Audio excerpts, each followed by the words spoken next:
السلام عليكم ورحمة الله وبركاته. ازيكم عاملين ايه؟ يا رب تكونوا كلكم في اسعد حال واتم صحة، اللهم امين. موضوعنا النهاردة اكثر الطرق غباء في تعامل النرجسي معك.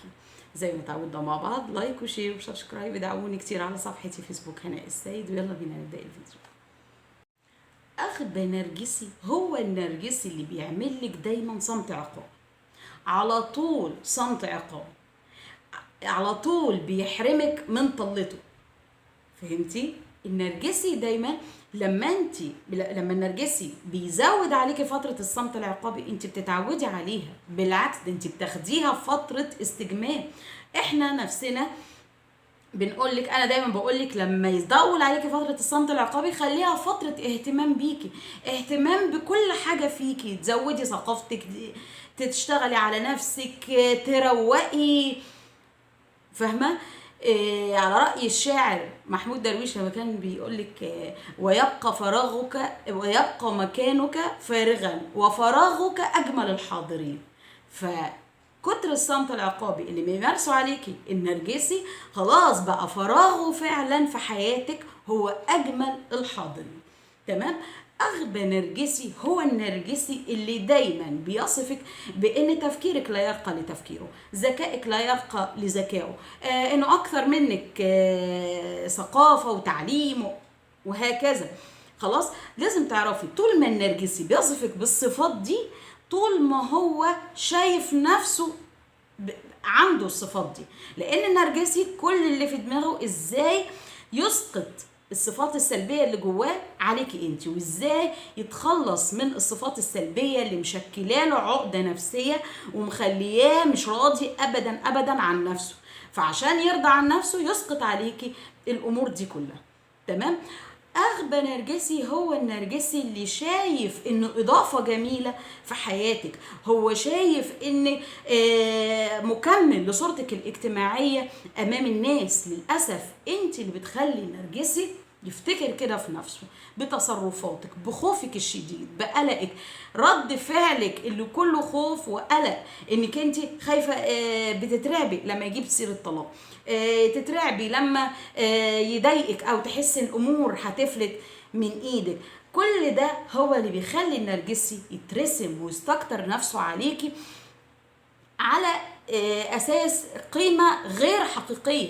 يعني النرجسي دايما بيدي لنفسه قيمه غير حقيقيه، شموخ غير حقيقي ابدا.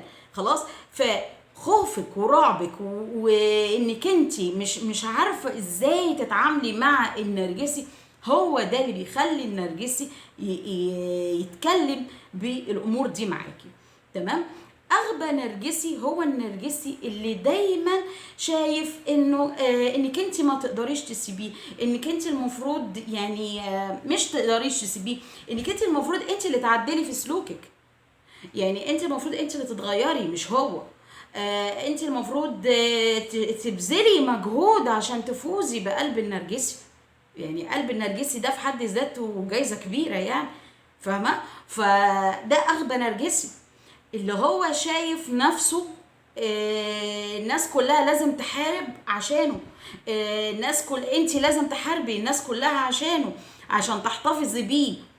فهمتي؟ فده اغبى نرجسي، لانك انت لو حصل وفكيتي تعلقك بيه وعرفتي قيمة نفسك، عايزه اقولك ان 99.5% بتسيبيه وانت مغمضه، لانه هو بيديكي معطيات عن نفسه هي غير اللي انت حاسه بيها، غير اللي هو طبعا غروره وكبره وفاكر انك انت يعني انت متيمه بيه وانت متعلقه بيه جدا وما تقدريش تسيبيه، وهو مكمل لصورتك الاجتماعيه وهو. لكن فعلا لما انت بتفك تعلقك انت نفسك بتتفاجئي بنفسك، بتتفاجئي ان ايه ده، انا كنت في وهم، انا كنت واهمه نفسي. فاهمه؟ فانت كل ما كنتي متواصله مع شخصيتك الحقيقيه، كل ما انت هتتفاجئي وهتكتشفي انك انت طول السنين اللي فاتت دي كلها انت كنت عماله بتضغطي في نفسك، انت كنت بتحملي نفسك ما لا تطيقي، انت دايما كنت بتحملي نفسك الذنب. مش النرجسي اللي بيحملك الذنب، لا، ده انت كمان كنت بتحملي نفسك الذنب علشان تدي لنفسك دافع، هو دافع سلبي للاستمرار. فكان النهاية ايه؟ هو اكتئابك، اهمالك في صحتك، اهمالك في نفسيتك، اهمالك في تطوير عقلك. كل ده كان نتيجة انك انت عمالة تضغطي على نفسك وتقنعي نفسك. يعني انت بدل ما انت بتهاجمي النرجسي او توقفيها عند حده او انك انت تدافعي عن نفسك، لا، انت الموضوع انت خايفه من المراحل دي كلها، انت خايفه من الخطوات دي كلها. فاسهل حاجه ايه؟ انك تقولي انت اللي غلطانه. فبالتالي تلاقي نفسك انت اللي عماله تبقي احسن، انت اللي عماله تعدلي اكتر، انت اللي عماله بتطوري في نفسك اكتر علشان ترضي النرجسي. مش هيرضى.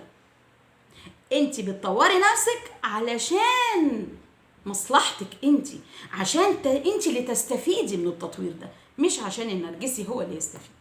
تمام؟ أغبى نرجسي هو اللي بيسيطر عليكي من خلال الهدايا، من خلال إغداق الأموال عليكي، من خلال إنه هو عقدة المستوى، إنه هو كل اللي في دماغه إنه إزاي يتباهى ويتفاخر قصادك بالفلوس اللي معاه. تلاقيه يعد قصادك رزم فلوس، يحسسك، يوريكي هو بيدفع فلوس قد ايه، بيصرف فلوس قد ايه، كل ده خلاص. ولكن اذكى نرجسي هو النرجسي اللي بيسيطر عليك من خلال مشاعرك. ما بيدفعش ولا مليم، ما بيصرفش ولا شلن، تمام؟ وفي نفس الوقت هو مسيطر جدا على مشاعرك، بيخليكي بتدمنيه، بيخليكي متعلقة جدا بيه.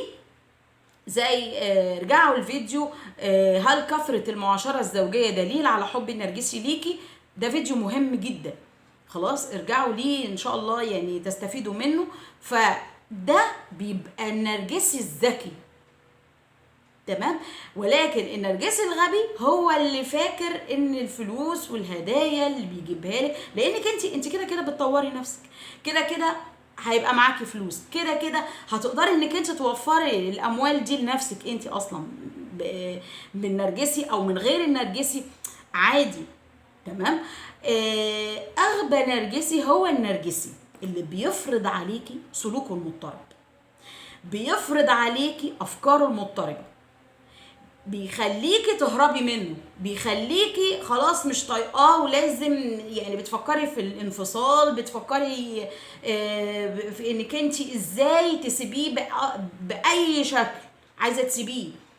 وبالتالي النرجسي ده بيفقد مصدر الوقود. هو ده بقى النوع النرجسي اللي دايما لما الزوجة بتهرب منه او بتروح عند اهلها او تغضب منه، خلاص هو ده بقى اللي بيعيط، يجي بقى يعيط بقى، وانا هوافق على كل شروطها، وانا هعمل كل اللي انتوا عايزينه، وانا بس ترجع، بس ترجع. هو ده النوع اللي بيعيط لما الزوجة تسيبه.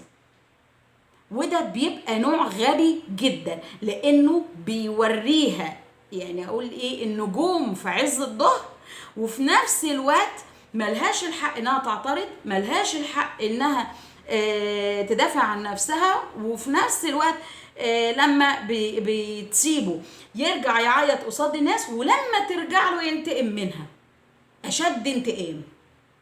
فالنوع ده التعامل معاه بيبقى من اصعب ما يكون. النوع ده بيبقى مميت بالنسبه للزوجه، تمام؟ لان هي يا اما اقول ايه، يا اما يعني تسيب كل حقوقها وتبقى ملطشه في ايده بمعنى اوضح وصريح، يا اما المفروض ان هي تيجي على نفسها في كل شيء.